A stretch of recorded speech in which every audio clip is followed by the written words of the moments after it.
ओम काली। सभी हिंदू धर्म प्रेमी भाइयों बहनों को मेरा हृदयपूर्वक ओम काली। गांधी के मामले में अपशब्द बोलने के लिए मुझ पर FIR दर्ज हुई। मुझे उसका कोई पश्चाताप नहीं है। गांधी ने किया क्या है हिंदुओं के लिए? विश्वासघात किया है देश का। 14 वोट प्रधानमंत्री पद के लिए सरदार वल्लभ भाई पटेल जी को थे और 1 वोट भी नेहरू को नहीं था, तो भी नेहरू को प्रधानमंत्री क्यों बनाया? और ये वंशवाद की जड़ फैलाने वाले ये गांधी ने पूरे के पूरे कांग्रेस के अन्य प्रतिभाओं का खच्चीकरण कर दिया, अन्य प्रतिभाओं को कुंठित कर दिया। एक वंश गांधी नेहरू वंश का ही बोलबाला करने लग गए। सरदार वल्लभ भाई पटेल के हाथ में अगर तब प्रधानमंत्री पद गया होता था तो भारत अभी सोने की चिड़िया बनता था, भारत अभी जगतगुरु होता था, भारत अभी चक्रवर्ती सम्राट होता था, अमेरिका से भी बड़ी पावर भारत बन जाता था। यह महान विश्वासघात भारत की जनता के साथ में गांधी ने किया, इसलिए मेरे हृदय में तिरस्कार है गांधी के प्रति। हिज हाइनेस श्रीमंत ज्योतिरादित्य सिंधिया जैसे महान प्रतिभाएं कांग्रेस में थी, है, लेकिन इस गांधी नेहरू वंशवाद के कारण उनको व्यवस्थित कार्य करने का मौका ही नहीं मिलता। इस वंशवाद के जनक गांधी हैं, इसलिए गांधी नेहरू खानदान के वंशवाद के जनक हैं, राष्ट्र के जनक नहीं, इसलिए राष्ट्रपिता नहीं है। मैं नहीं मानता, कोई माने उनकी इच्छा। दे दी हमें आजादी, बिना खड़क बिना ढाल, साबरमती के संत तूने कर दिया कमाल। ये गाना लिखने वाले को 100 जूते मारने चाहिए। भगत सिंह, सुखदेव, राजगुरु, चंद्रशेखर आजाद, सुभाष चंद्र बोस, इन लोगों ने जो त्याग बलिदान किए, फांसी पर लटक गए ये लोग, इन्होंने कुछ नहीं किया देश की आजादी के लिए, ऐसा इनका बोलना है ये गाना रचने वाले का। इतने सारे महान क्रांतिकारी, स्वतंत्रता सेनानी जिनको फांसी दी गई,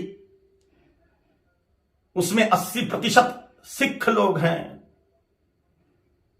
20% अन्य क्रांतिकारी हैं। इन क्रांतिकारियों ने जो अपना त्याग बलिदान किया वह व्यर्थ मान लिया ये गाना रचने वाले ने, सारा का सारा श्रेय गांधी को दे दिया।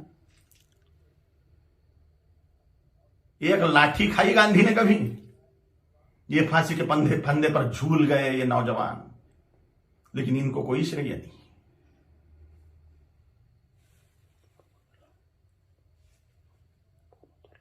सुखदेव, राजगुरु, भगत सिंह जी की फांसी गांधी रुकवा सकते थे, लेकिन नहीं रुकवाई जानबूझ के, इसलिए तिरस्कार करता हूं मैं गांधी का।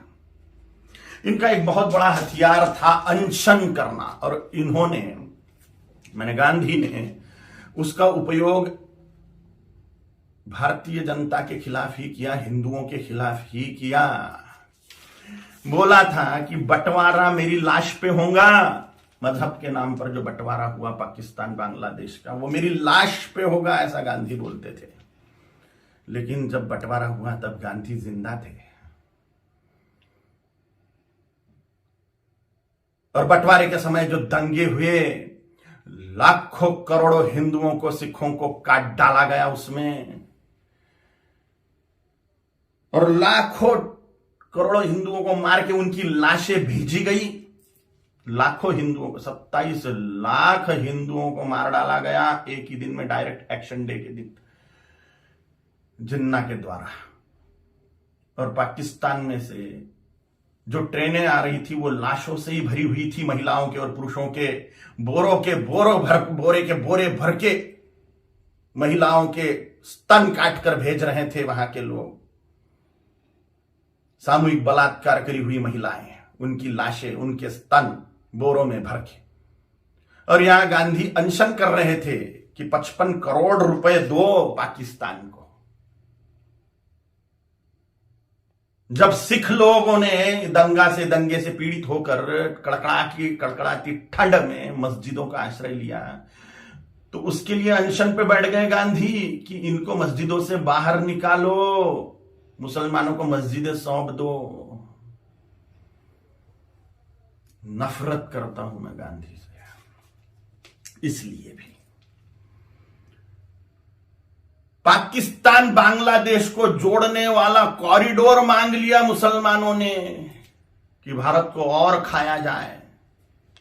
गजवाए हिंद के तहत भारत को मुसलमान बना दिया जाए, तो पाकिस्तान और बांग्लादेश को जोड़ने वाला कॉरिडोर, हजारों वर्ग किलोमीटर का कॉरिडोर, इसके लिए गांधी अनशन पे बैठने वाले थे। के शासन को वो दे देना पड़ता था और भारत फिर से बढ़ जाता था।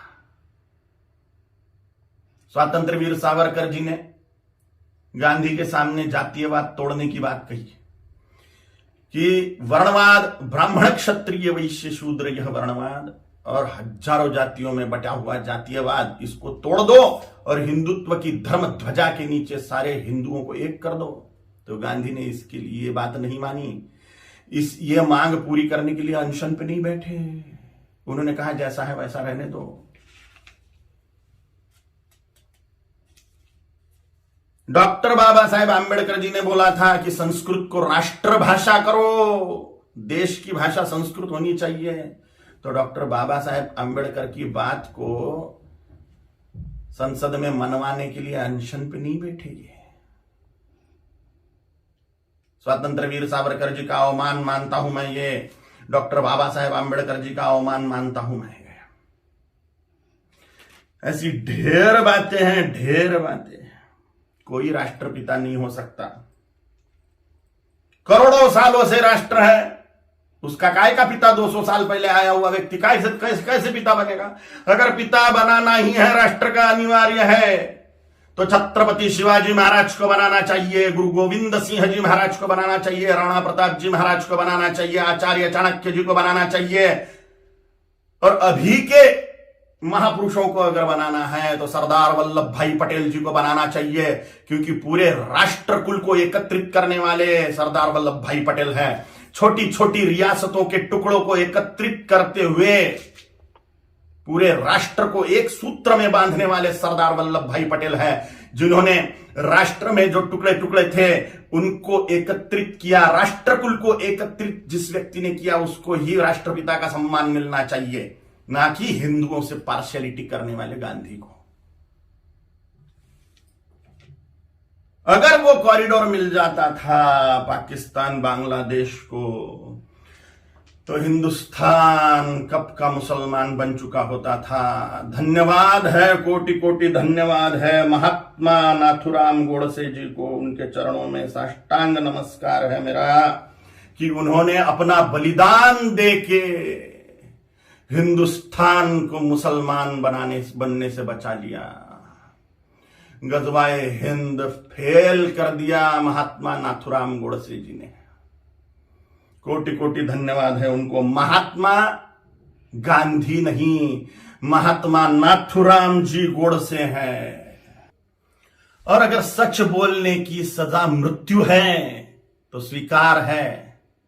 छत्रपति शिवाजी महाराज जी ने, छत्रपति संभाजी महाराज जी ने, गुरु गोविंद सिंह जी महाराज जी ने, राणा प्रताप जी महाराज जी ने अपने पूरे कुल का बलिदान कर दिया हिंदुत्व बचाने के लिए। तो मेरे जैसे तुच्छ जंतुओं का जी के फायदा भी क्या है? अगर धर्म के लिए हम बलिदान नहीं हो सकते तो मर जाए मेरे जैसे करोड़ों कालीचरण हिंदुत्व को बचाने के लिए, धर्म को बचाने के लिए, सनातन हिंदू धर्म की रक्षा के लिए तैयार है हम मृत्यु दंड को पाने के लिए। ओम काली।